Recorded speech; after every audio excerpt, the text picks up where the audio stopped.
အနီရောဟုတ်ပြီနော်အာဒီဖြူရောအာဒီအာဆိုအာဒီ S အာဆိုချုပ်ကုန်ပြီအဖြူဒီ S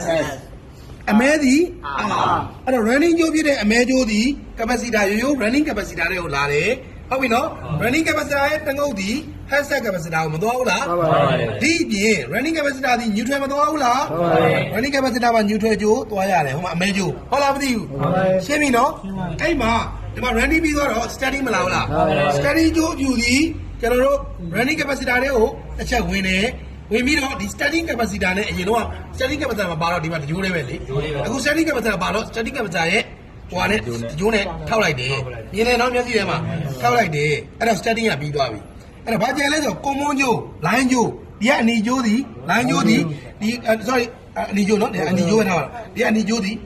ကွန်မွန်း line ကျိုးကိုလာတယ်အမှန်တကယ်တော့ overload မပါဘူးလား overload ပါမှာတို့က test run မဲလုပ်တဲ့အတွက်ကြောင့် overload မကင်မဲနဲ့ခဏညီလေးတို့မောင်းပြတာဘာလို့ဆရာပိုင်းကအလုပ်တွေရှုပ်လို့နော်ခဏမောင်းပြတာရှင်းလားမသိဘူးရှင်းပါတယ်ဒါဒီ wiring ပဲရှင်းလားအဲ့ wiring ကို wiring လို့ဖြစ်အောင်ပုံဆွဲကြဒါပဲ